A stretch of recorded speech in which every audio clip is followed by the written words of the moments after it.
چھپے ہوئے شاداب و پر رونق سچے موتی ہیں۔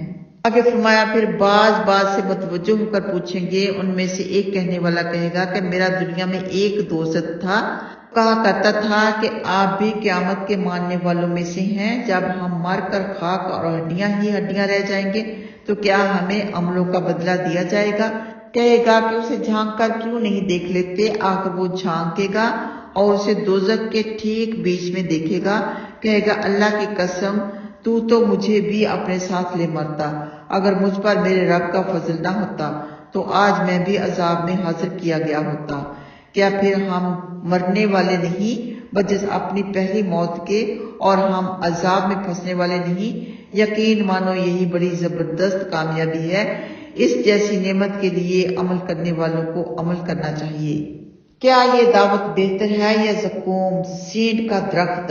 یقیناً ہم نے اس کو گنہگاروں کے لیے ایک بلا بنایا ہے، یہ وہ درخت ہے جو جہنم کی جڑ سے پیدا ہوتا، اس کی شاخیں گویا شیطانوں کے سر ہیں، یقیناً انہیں اس میں سے کھانا پڑے گا اور پیٹ بھرنے پڑیں گے، پھر اس پر سخت گرم پانی ملا کر پانی پینا پڑے گا، پھر ان کا لوٹنا جہنم ہی کی طرف ہے۔ یقیناً انہوں نے اپنے باپ دادا کو گمراہ پایا تھا اور یہ انہی کے قدموں کے نشانوں پر دوڑتے جاتے تھے۔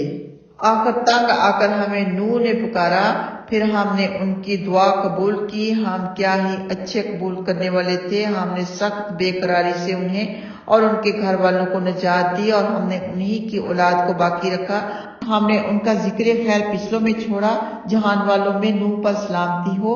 ہم اسی طرح اپنے مخلصوں کو بدلہ دیتے ہیں، یقیناً وہ ہمارے ایمان والے بندوں میں سے تھے، پھر ہم نے دوسروں کو ڈبو دیا۔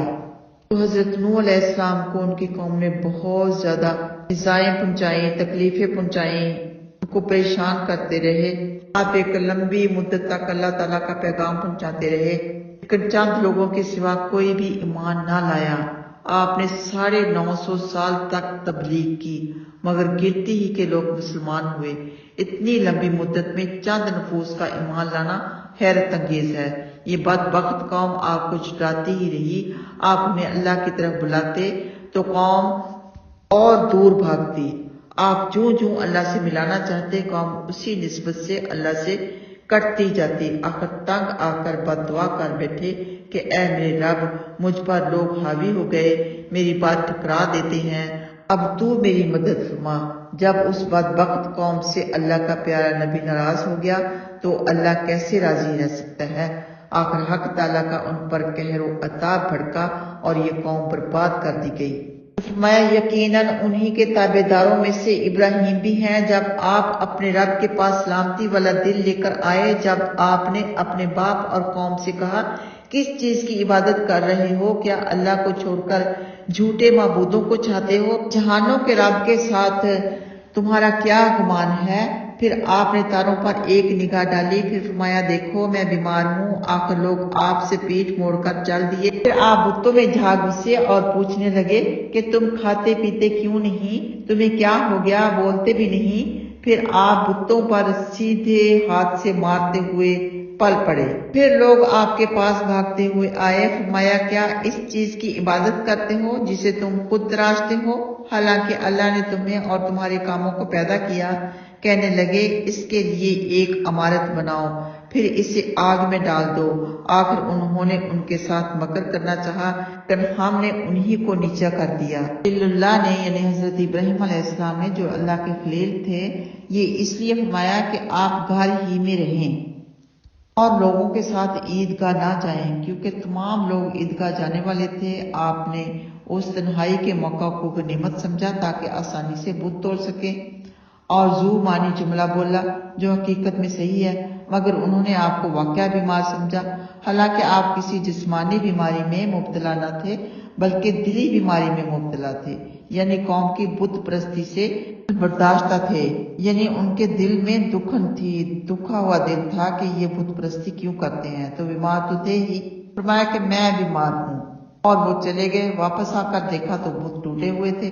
نبی پاک صلی اللہ علیہ وآلہ وسلم نے فرمایا کہ حضرت ابراہیم علیہ السلام نے 3 جھوٹوں کے علاوہ کبھی جھوٹ نہیں بولا، وہ جھوٹ تو خالص اللہ کے لیے بولے، فرمایا میں بیمار ہوں، اور فرمایا بلکہ بڑے نے یہ کام کیا ہے، اور حضرت سارہ کے بارے میں فرمایا کہ یہ میری ہمشیرہ ہیں، یہ واقعہ جھوٹ نہیں ہے جن پر آپ کی پکڑ ہو۔ اللہ سبحانہ تعالیٰ کا پیغمبر جھوٹ سے پاک و بری ہے۔ اگر کسی نبی کی طرف جھوٹ منسوب کر دیا جائے تو اس کی نبوت باقی نہیں رہتی کہ ان بتوں کی باتوں کو مجازی طور پر جھوٹ کہا گیا۔ یہ تعریض ہے اور کلام میں کسی شرعی اور دینی غرض سے تعریض جائز ہے۔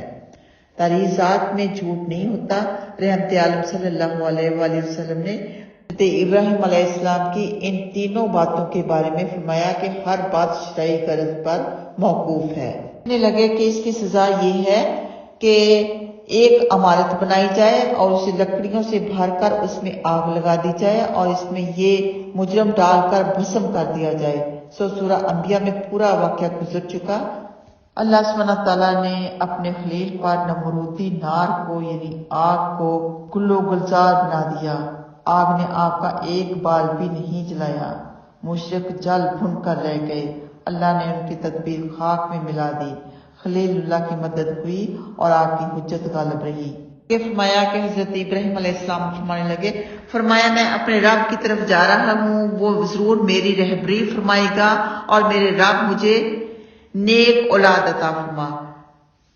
دعا کی ربی حب لی من الصالحین۔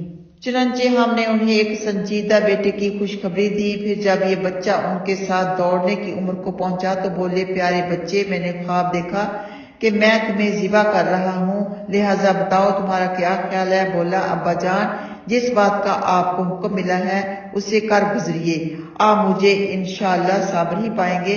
پھر جب دونوں اللہ کے حکم کے مطیع ہو گئے اور باپ نے بیٹے کو پیشانی کے بال گرایا تو ہم نے پکار کر کہا، ابراہیم تم نے اپنا خواب سچا کر دکھایا، یقیناً ہم مخلصوں کو اسی طرح بدلہ دیتے ہیں۔ یقیناً یہ تھی بھی ایک بڑی آزمائش اور ہم نے انہیں ایک بڑی قربانی دے کر چھڑا لیا اور ہم نے پچھلوں میں ان کا ذکر خیر چھوڑا۔ سلامتی ہو ابراہیم پر، ہم مخلصوں کو اسی طرح بدلہ دیتے ہیں، وہ ہمارے مومن بندوں میں سے تھے۔ ہم نے انہیں اسحاق کی بشارت دی جو نیکیوں میں سے نبی بننے والے تھے، اور ہم نے ان پر اور اسحاق پر برکتیں اتاری، اور ان کی اولاد میں سے بعض مخلص ہوں گے اور بعض اپنے اوپر کھلم کھلا ظلم کرنے والے ہوں گے۔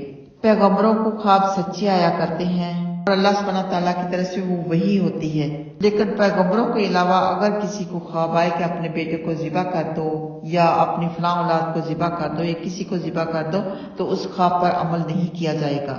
اب یہاں حضرت ابراہیم علیہ السلام کی بات ہو رہی ہے کہ انہیں خواب آیا کہ وہ اپنے بیٹے کو ذبح کر رہے ہیں، حضرت اسماعیل علیہ السلام کو ذبح کر رہے ہیں۔ انہوں نے خواب بیٹے کو بتایا تو بیٹے بھی ماشاءاللہ اتنے نیک تھے، فرما بردار تھے۔ حضرت اسماعیل علیہ السلام نے ابا جان جس بات کا آپ کو حکم ملا ہے اسے کر گزریے، اپنی جان کی پرواہ نہیں کی، بالکل بھی نہیں ڈرے، اور باپ نے بیٹے کو پیشانی کے بال اوندا لٹا دیا، یعنی جب دونوں نے کلمہ شہادت پڑھا، باپ نے ذبح کرنے کے لیے اور بیٹے نے شہادت کے وقت یا دونوں اللہ کے حکم پر راضی ہو گئے۔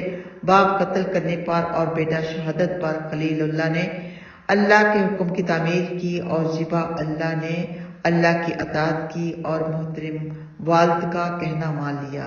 بیٹے کو لٹاتے ہی خواب کی تعبیر پوری ہو گئی، یعنی آپ کی خواب کی تعبیر بیٹے کو ذبح کرنے کے لیے زمین پر لٹاتے ہی پوری ہو گئی، پھر چلانے کی نوبت ہی نہیں آئی۔ یا حضرت ابراہیم علیہ السلام نے گردن پر چھری چلائی لیکن چھری کند ہو گئی، کھال بھی نہ کاٹ سکی، گویا گردن تانبے کی بن گئی، یعنی چھری نے کام بھی نہ کیا۔ اس وقت حضرت ابراہیم علیہ السلام کو آواز دے کر کہا گیا کہ بس کرو، آپ کی خواب کا مقصد حاصل ہو چکا، اللہ نے آپ کا پرخلوص عمل قبول فرما لیا۔ تو فدیہ میں جنتی مینڈا بھیج دیا۔ پھر پیچھے سے آواز آئی کہ اے ابراہیم آپ نے اپنا خواب سچا کر دکھایا۔ حضرت ابراہیم علیہ السلام نے پیچھے پھر کر جو دیکھا تو ایک سفید سینگوں والا اور بڑی بڑی آنکھوں والا مینڈا موجود تھا۔ ابن عباس رضی اللہ تعالیٰ عنہما فرماتے ہیں اس لیے ہم اس طرح کے مینڈے کے دونوں سینگ کعبہ کے پرنالے کے نیچے لگے ہوئے تھے، پھر خشک ہو گئے۔ اور حدیث میں ہے کہ نبی پاک صلی اللہ علیہ وسلم نے فرمایا میں نے بیت اللہ میں مینڈے کے سینگ دیکھے تھے، جب میں اس میں داخل ہوا تھا میں تمہیں یہ حکم کرنا بھول گیا کہ انہیں ڈھانک دو، لہٰذا اب انہیں ڈھانک دو، کیونکہ بیت اللہ میں کسی ایسی چیز کا رہنا مناسب نہیں جو نمازی کا خیال ہٹائے۔ آگے فرمایا یقیناً موسیٰ علیہ السلام اور ہارون علیہ السلام پر ہمارا احسان ہے، ہم نے ان دونوں کو اور ان دونوں کی قوم کو سخت بے قراری سے نجات بخشی، ہم نے ان کی مدد کی، پھر یہی غالب رہے۔ ہم نے ان دونوں کو احکام شرع بیان کرنے والی ایک کتاب دی اور دونوں کو سیدھی راہ دکھائی اور دونوں کا پچھلوں میں ذکر خیر چھوڑا۔ سلامتی ہو موسیٰ پر اور ہارون علیہ السلام پر، ہم اسی طرح مخلصوں کو بدلہ دیتے ہیں، یقیناً یہ دونوں ہمارے مومن بندے تھے۔ اور یقیناً الیاس علیہ السلام بھی ایک پیغمبر تھے، جب انہوں نے اپنی قوم سے کہا تم اللہ سے کیوں نہیں ڈرتے؟ کیا تم بال بت کو پکارتے ہو اور سب سے اچھے پیدا کرنے والے کو چھوڑ بیٹھے ہو جو اللہ ہے اور تمہارے پہلے باپ دادا کا رب ہے؟ لیکن قوم نے انہیں جھٹلایا۔ پھر دیکھیے وہ دوزخ میں حاضر کیے جائیں گے مگر جو اللہ کے مخلص بندے تھے، اور ہم نے ان کا ذکر خیر پچھلوں میں چھوڑ دیا۔ سلامتی ہو الیاس پر، ہم اسی طرح مخلصوں کو جزا دیتے ہیں، یقیناً وہ ہمارے مومن بندے تھے۔ تو بال بت کا نام تھا، اس کو پوجتے تھے۔ آگے فرمایا یقیناً لوط بھی اللہ کے ایک پیغمبر تھے، جبکہ ہم نے انہیں اور ان کے گھر والوں کو سب کو نجات دی، علاوہ اس بڑھیا کے جو باقی رہنے والوں میں تھی، پھر ہم نے دوسروں کو ہلاک کر دیا۔ تم ان کے پاس سے صبح شام گزرتے ہو، کیا پھر بھی تم عقل سے کام نہیں لیتے؟ یعنی حضرت لوط علیہ السلام کی بیوی وہ نافرمان تھی تو وہ بھی عذاب میں غرق ہو چکی تھی۔ آگے فرمایا یقیناً یونس علیہ السلام بھی ایک پیغمبر تھے، جبکہ یہ بھاگ کر ایک لدی ہوئی کشتی کی طرف پہنچے، پھر کرہ ڈالا، پھر یہ مغلوب ہو گئے، پھر انہیں مچھلی نے لقمہ بنا لیا اور یہ ملامت میں پڑے ہوئے تھے۔ پھر اگر یہ تسبیح کرنے والوں میں سے نہ ہوتے تو اٹھائے جانے والے دن تک مچھلی کے پیٹ ہی میں رہتے۔ پھر ہم نے انہیں ایک بے گھاس والی زمین پر پھینک دیا اور یہ بیمار تھے، اور ان پر ایک بیل والا درخت اگا دیا، اور ہم نے انہیں 1,00,000 بلکہ زیادہ لوگوں کی طرف مبعوث فرمایا، پھر وہ ایمان لے آئے، آخر ہم نے ایک مدت تک انہیں فائدہ اٹھانے دیا۔ تو مچھلی کے پیٹ میں انہوں نے دعا کی، لا الہ الا انت سبحانک انی کنت من الظالمین۔ حضرت یونس علیہ السلام کا قصہ سورہ انبیاء میں گزر چکا۔ نبی پاک صلی اللہ علیہ وآلہ وسلم نے فرمایا، کسی کو میرے بارے میں کہنا لائق نہیں کہ میں یونس بن متا سے بہتر ہوں۔ تو متا یا تو ان کی والدہ کا نام تھا یا پھر والد کا۔ تو یہاں پر مختصر قصہ بیان کیے دیتے ہیں کہ سامان سے لدی ہوئی کشتی میں ان کے سوار ہوتے ہی گڑبڑ پیدا ہو گئی، ڈواڈول ہونے لگی، اور ایسا طوفان آیا کہ موجوں کے رحم و کرم پر کشتی رہ گئی۔ کشتی کے مالک کو فکر ہوئی، کہنے لگا کہیں ہم ڈوب نہ جائیں، معلوم ہوتا ہے کوئی غلام مالک سے بھاگ کر آیا ہے۔ آخرکار کرہ ڈالا گیا، 3 دفعہ کرہ میں انہی کا نام نکلا۔ بات یہ ٹھہری تھی کہ جس کے نام کرہ نکلائے گا اسی کو دریا میں ڈال دیا جائے گا تاکہ کشتی ہلکی ہو جائے، لیکن ان کی پاکیزہ صورت دیکھ کر کشتی والے انہیں دریا میں ڈالتے ہوئے ہچکچانے لگے، مگر انہوں نے خود ہی اپنے کپڑے اتارے تاکہ آپ ہی دریا میں کود جائیں۔ پھر بھی کشتی والے ان کو پکڑتے ہی رہ گئے، لیکن یہ کود گئے۔ اللہ سبحانہ تعالیٰ کا مچھلی کو حکم ہوا کہ وہ پانی کو چیرتی ہوئی موقع پر پہنچ جائے اور حضرت یونس علیہ السلام کو اپنا نوالا بنا لے، لیکن احتیاط رکھے کہ ان کا گوشت کچلنے نہ پائے اور نہ ان کی کوئی ہڈی ٹوٹنے پائے۔ چنانچہ موقع پر وہ مچھلی موجود تھی۔ جب حضرت یونس علیہ السلام دریا میں کودتے ہی اس مچھلی نے انہیں سالم کو نگل لیا اور سمندر میں تیرتی پھرتی رہی۔ جب حضرت یونس علیہ السلام مچھلی کے پیٹ میں جا ٹھہرے تو انہیں خیال پیدا ہوا شاید وہ فوت ہو گئے ہیں۔ پھر انہوں نے اسی جگہ اپنا سر اور ہاتھ پاؤں ہلائے تو محسوس کیا کہ زندہ ہیں۔ آخر اس جگہ کھڑے ہو کر نماز پڑھنے لگے اور منجملہ دعاؤں کے ایک یہ بھی دعا مانگی کہ اے رب تو نے ایسی جگہ میرے لیے سجدہ گاہ بنائی جو کسی متفنس کو نصیب نہیں ہوئی، اور آیت کریمہ بھی پڑھتے رہے۔ تو اللہ سبحانہ تعالیٰ نے مچھلی کو حکم دیا کہ انہیں ابل دے۔ مچھلی نے ساحل پر آ کر ایک چٹیل میدان میں انہیں ابل دیا۔ رحمت عالم صلی اللہ علیہ وسلم فرماتے ہیں کہ مچھلی کے ابلتے ہی اللہ نے ان پر کدو کی بیل پھیلا دی، اور اللہ نے ایک جنگلی بکری کو متعین فرما دیا جو گھاس پھوس پر صبح شام انہیں دودھ پلا جایا کرتی تھی، یہاں تک کہ یہ قوی ہو گئے، یعنی جب مچھلی نے اگلا تو بہت لاغر تھے، بہت کمزور تھے، پھر آہستہ آہستہ قوی ہو گئے۔ تو کیونکہ انہوں نے اللہ سبحانہ تعالیٰ سے قوم پر عذاب کی دعا کی تھی، عذاب تو آنا ہی تھا، کیونکہ ہمیشہ انبیاء اکرام کی دعا قبول ہوتی ہے۔ اس کے بعد جیسے کہ ہر نبی کو حکم دیتا ہے کہ یہاں سے آپ چلے جائیں کیونکہ قوم پر عذاب آنے والا ہے، تو وہ یہ بھول گئے کہ اللہ کے حکم کا ابھی انتظار کرنا ہے، ویسے ہی چل دیے اور کشتی میں بیٹھ گئے۔ بعد میں جب قوم نے عذاب آتے ہوئے دیکھا تو سب سجدے میں گر گئے اور عذاب ٹل گیا، لیکن حضرت یونس علیہ السلام کے کشتی میں جا کر بیٹھنے میں بھی حکمت نظر آتی ہے۔ اللہ سبحانہ تعالیٰ نے معجزہ دکھانا تھا کہ زندہ انسان بھی مچھلی کے پیٹ میں زندہ رہ سکتا ہے، اور دوسری آیت کریمہ کا عمل ہمیں ملنا تھا۔ آگے فرمایا، بھلا آپ ان سے پوچھیں تو کیا آپ کے رب کے لیے تو بیٹیاں اور ان کے لیے بیٹے؟ کیا ہم نے فرشتوں کو مؤنث پیدا کیا ہے اور وہ پیدائش کے وقت حاضر تھے؟ دیکھو یہ جھوٹا الزام لگاتے ہیں کہ اللہ صاحب اولاد ہے، اور یقیناً یہ جھوٹے ہیں۔ کیا اس نے بیٹوں اور بیٹیوں کو ترجیح دی؟ تمہیں کیا ہو گیا؟ کیسا حکم لگاتے ہو؟ کیا پھر سوچتے نہیں؟ کیا تمہارے پاس کوئی روشن دلیل ہے؟ اچھا اگر تم سچے ہو تو اپنی کتاب لے آؤ۔ انہوں نے اللہ کے اور جنوں کے درمیان نسب گھڑ لیا، اور جن خوب جانتے ہیں کہ وہ حساب کے لیے حاضر کیے جائیں گے۔ جن باتوں کو یہ بیان کرتے ہیں ان سے اللہ پاک ہے، مگر اللہ کے مخلص بندے یعنی جو بیان کرتے ہیں وہ اس کے لائق ہے۔ کیا مخلص بندے بیان کرتے ہیں؟ سبحان ربی الاعلیٰ، سبحان اللہ، الحمدللہ، اللہ اکبر۔ یعنی مشرک بیٹوں کو تو بہت زیادہ اہمیت دیتے تھے، بیٹیوں کو کھوٹا مال سمجھتے تھے۔ یہ اللہ سبحانہ تعالیٰ نے انہیں تنبیہ طور پہ کہا ہے، خود کے لیے بیٹے پسند کرتے ہو اور اللہ سبحانہ تعالیٰ کے لیے نعوذ باللہ بیٹیاں فرشتے بنا دیے، اور انہیں یہ کیسے معلوم ہوا کہ فرشتے عورتیں ہیں، حالانکہ ان کی پیدائش ان کے مشاہدہ میں آئی بھی نہیں، بلا دیکھے بھالے عورتوں کا حکم لگا دیا۔ کیا کوئی عقل مند منہ سے ایسی بیہودہ بات نکال سکتا ہے؟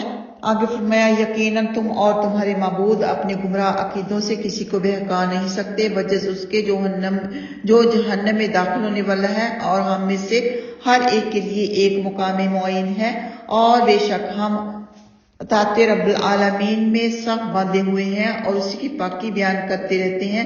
دیکھیے یہ قریشی عرب یہی کہتے ہیں کہ اگر ہمارے پاس بھی پہلوں کی طرح کوئی ذکر ہوتا تو ہم ضرور اللہ کے مخلص بندے ہوتے، پھر انہوں نے اس ذکر کو نہ مانا، اچھا جلدی ہی جان لیں گے۔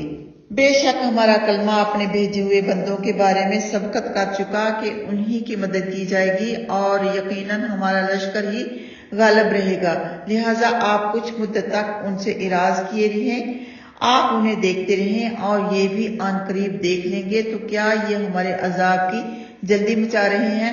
پھر جب یہ عذاب ان کی آنکھوں میں اتر آئے گا تو ڈرائے ہوئے لوگوں کی صبح بری ثابت ہوگی۔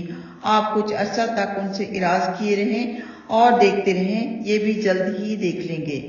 آپ اپنے عزت والے رب کی ان باتوں سے پاکی بیان کریں جن کو یہ مشرک اس کی طرف منسوب کرتے ہیں، اور پیغمبروں پر سلامتیاں ہوں، اور تمام بڑائیاں اللہ ہی کے لیے ہیں جو تمام جہانوں کا رب ہے۔ تو یہاں اللہ سبحانہ تعالیٰ نے فرمایا، سبحان ربک رب العزت عما یصفون، آپ اپنے عزت والے رب کی ان باتوں سے پاکی بیان کریں جن کو یہ مشرک اس کی طرف منسوب کرتے ہیں۔ اس سے آگے وسلام علی المرسلین، اور پیغمبروں پر سلامتیاں ہوں، والحمدللہ رب العالمین، اور تمام بڑائیاں اللہ ہی کے لیے ہیں جو تمام جہانوں کا رب ہے۔ نبی پاک صلی اللہ علیہ وآلہ وسلم نے فرمایا، جب تم مجھے سلام بھیجو تو تمام رسولوں پر بھی سلام بھیجو، کیونکہ میں بھی دیگر رسولوں کی طرح ایک رسول ہوں۔ یہاں اللہ سبحانہ تعالیٰ کا بھی حکم ہے، وسلام علی المرسلین، پیغمبروں پر سلامتیاں ہوں۔ نبی پاک صلی اللہ علیہ وآلہ وسلم نے فرمایا، اگر کوئی قیامت کے دن پیمانہ بھر کر اجر لینا چاہے تو جب کسی مجلس سے اٹھنے کا ارادہ کرے تو سبحانک اللہم و بحمدک لا الہ الا انت استغفرک و اتوب الیک پڑھ لیا کرے۔ ترجمہ ہے، اے اللہ تو پاک ہے اور لائق تعریف ہے، تیرے سوا کوئی معبود نہیں، میں تجھ سے اپنے گناہوں کی معافی چاہتا ہوں اور توبہ کرتا ہوں۔ تو بہت بھاری کلمات ہیں قیامت کے دن پیمانے میں، یعنی کہ ترازو میں، یہ مجلس سے اٹھتے وقت ضرور پڑھنے چاہیے۔ الحمدللہ اللہ سبحانہ تعالیٰ کے فضل و کرم سے ہماری سورۃ الصافات مکمل ہوئی، پائے تکمیل تک ترجمہ تفسیر پہنچا۔ اللہ سبحانہ تعالیٰ قبول فرمائے، غلطی کوتاہی معاف فرمائے۔ آگے ہے سورۃ الصاد۔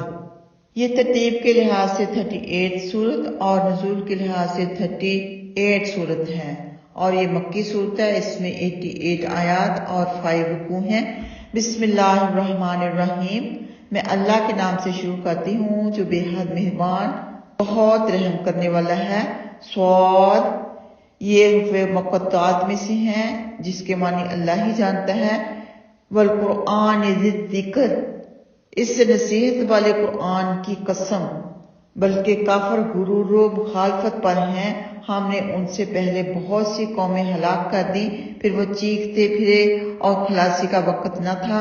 انہیں اس بات پر تعجب ہے کہ انہی میں سے ان کے پاس ایک چوکنا کر دینے والا آیا۔ کافروں نے کہا یہ ایک جھوٹا جادوگر ہے، اور اس نے تمام معبودوں کی جگہ ایک ہی معبود رہنے دیا۔ یقیناً یہ ایک بڑی حیرت انگیز بات ہے۔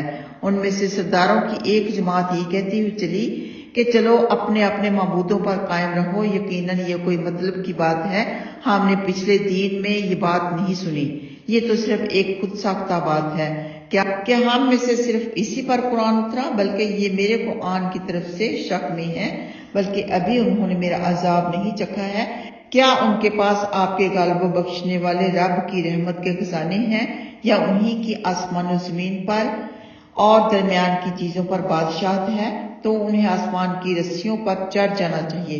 رشتہ فرقوں میں سے بڑے بڑے لشکر اس جگہ شکست کھا گئے۔ ان سے پہلے نوح علیہ السلام کی قوم نے، عادیوں نے، میخوں والے فرعون نے، سمودیوں نے، لوتیوں نے اور بن والوں نے، جو بڑی بڑی جماعتیں تھیں، جھٹلایا۔ ہر ایک نے اپنے اپنے پیغمبر کو جھٹلایا، پھر میرا عذاب واجب ہو گیا۔ یہ بس ایک چیخ کے منتظر ہیں جس میں دم لینے کی مہلت نہیں ملے گی۔ انہوں نے کہا اے ہمارے رب، ہمیں ہمارا حصہ حساب کے دن سے پہلے پہلے جلدی سے دے دے۔ آپ ان کی باتوں پر صبر کریں۔ آپ ہمارے بندے داؤد علیہ السلام کو جو قوت والے تھے یاد کریں، یقیناً وہ بڑے رجوع کرنے والے تھے۔ دیکھو ہم نے پہاڑوں کو حکم دیا تھا کہ آپ کے ساتھ صبح شام تسبیح پڑھتے رہیں، اور جمع ہو جانے والے پرندوں کو بھی حکم دیا تھا کہ سب ان کی وجہ سے تسبیح میں مصروف تھے۔ ہم نے ان کی حکومت کو مضبوط بنایا تھا اور انہیں حکمت اور فیصلہ کن بات عطا فرمائی تھی۔ تو اللہ سبحانہ تعالیٰ صاف شیشے کی طرح طرح طرح کی مثالیں کھول کھول کر بیان کر رہا ہے تاکہ لوگ عبرت حاصل کریں، نیک بن جائیں، برائیاں چھوڑ دیں، فرما برداری کریں، اللہ اور اس کے رسول کے حکم کے مطابق زندگی بسر کریں۔ پورے قرآن پاک میں بہت سی مثالیں دی گئی، عبرت حاصل کرنے کے لیے بہت سے قصے سنائے گئے۔ اللہ سبحانہ تعالیٰ نے نبی پاک صلی اللہ علیہ وسلم کو فرمایا پچھلوں نے بھی اپنے انبیاء کو جھٹلایا تھا، ان پر بھی تکلیفیں آئی تھی، انہیں بھی عذاب پہنچائی گئی تھی، لہٰذا آپ بھی صبر کریں۔ صبر کا نتیجہ شاندار فتح و نصرت کی صورت میں برآمد ہوگا۔ آگے فرمایا آپ ہمارے بندے داؤد علیہ السلام کو جو قوت والے تھے یاد کریں، یقیناً وہ بڑے رجوع کرنے والے تھے۔ دیکھو ہم نے پہاڑوں کو حکم دیا تھا کہ آپ کے ساتھ صبح شام تسبیح پڑھتے رہیں، اور جمع ہو جانے والے پرندوں کو بھی حکم دیا تھا کہ سب ان کی وجہ سے تسبیح میں مصروف تھے۔ ہم نے ان کی حکومت کو مضبوط بنایا تھا اور انہیں حکمت اور فیصلہ کن بات عطا فرمائی۔ کیا آپ کے پاس جھگڑنے والوں کی خبر آئی جب وہ دیوار پھاند کر عبادت خانے میں آ گئے اور داؤد علیہ السلام کے سامنے جا کھڑے ہوئے؟ آپ ان سے ڈر گئے۔ انہوں نے کہا آپ ڈرے نہیں، ہم دو جھگڑنے والے ہیں، ہم میں سے ایک نے دوسرے پر زیادتی کی ہے، آپ انصاف سے ہمارے درمیان فیصلہ فرما دیں، زیادتی نہ کریں اور ہمیں سیدھی راہ دکھا دیں۔ یہ میرا بھائی ہے جس کے پاس 99 دمبیاں ہیں اور میرے پاس صرف ایک دمبی ہے۔ اس نے کہا اپنی دمبی بھی مجھے دے دے، اور بعد میں مجھ پر غالب آ گیا۔ فرمایا اس نے اپنی دمبیوں میں ملانے کی غرض سے تیری دمبی مانگ کر تجھ پر ظلم کیا۔ بہت سے شریک ایک دوسرے پر زیادتی کرتے ہیں بجز ایمان والوں اور نیک عمل والوں کے جو تھوڑے سے ہیں، اور داؤد علیہ السلام نے خیال کیا کہ ہم نے انہیں آزمایا ہے، چنانچہ اپنے رب سے معافی مانگی، رکوع میں جھک گئے اور حق کی طرف رجوع کیا، آخر ہم نے انہیں معاف کر دیا۔ یقیناً ان کا ہمارے پاس قرب کا مرتبہ ہے اور بہترین لوٹنے کی جگہ ہے۔ یہ واقعہ اسی طرح ہے جیسے کہ اللہ سبحانہ تعالیٰ نے بیان فرمایا، یعنی حقیقتاً دو شخص حضرت داؤد علیہ السلام کے گھر میں دیوار پھاند کر داخل ہوئے۔ انہوں نے اپنا مدعا بیان کیا جو آگے آ رہا ہے۔ البتہ حضرت داؤد علیہ السلام اس طرح ان کے آنے سے فطری طور پر گھبرا اٹھے کہ شاید یہ بدماش کسی برے ارادے سے داخل ہوئے ہیں، کیونکہ آپ عبادت خانے میں مصروف تھے۔ یہ جگہ آپ کے گھر میں حرمت والی تھی۔ آپ نے حکم فرما دیا کہ ان کے پاس کوئی نہ آئے۔ اس کے باوجود دو شخص دیوار پھاند کر آپ کے سامنے جھگڑا لے کر نمودار ہو گئے تو آپ ان کو دیکھ کر گھبرا گئے۔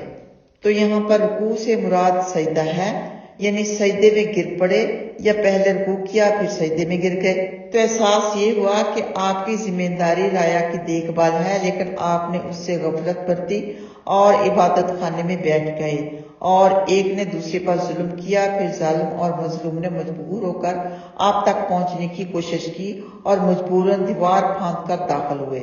حالانکہ حضرت داؤد علیہ السلام کو مظلوموں کے لیے اپنا دروازہ کھلا رکھنا چاہیے، یعنی عبادت کے ساتھ ساتھ اپنی قوم کا، اپنی رعایا کا بھی خیال رکھنا چاہیے۔ صرف دروازہ بند کر کے اپنی عبادت میں مشغول نہ ہوں، کیونکہ کوئی بھی آپ کے پاس کسی بھی وقت فیصلے کی غرض سے یا انصاف کی یا کسی مسئلے کی غرض سے آ سکتا ہے۔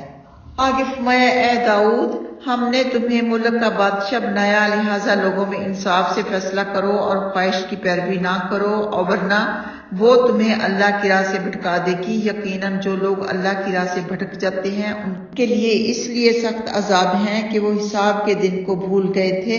ہم نے زمین و آسمان کو اور ان کی درمیانی چیزوں کو بیکار پیدا نہیں کیا، یہ کافروں ہی کا خیال ہے۔ کافروں کے لیے آگ میں ویل ہے۔ کیا ہم ایمان والوں کو اور نیک عمل والوں کو دنیا کے گڈوں کی طرح کر دیں گے، یا کیا ہم پرہیزگاروں کو نافرمانوں کی طرح کر دیں گے؟ یہ برکت والی کتاب ہم نے آپ پر اتاری ہے تاکہ لوگ اس کی آیتوں میں غور کریں اور تاکہ عقل والے اس سے نصیحت قبول کریں۔ تو پتہ چلا کہ تلاوت تو بے حد ضروری ہے، لیکن ساتھ ساتھ غور و فکر کے لیے ترجمہ تفسیر سیکھنا بھی بے حد ضروری ہے، کیونکہ قرآن پاک ہماری ہدایت کے لیے آیا ہے۔ آگے فرمایا، ہم نے داؤد علیہ السلام کو سلیمان علیہ السلام بخشا۔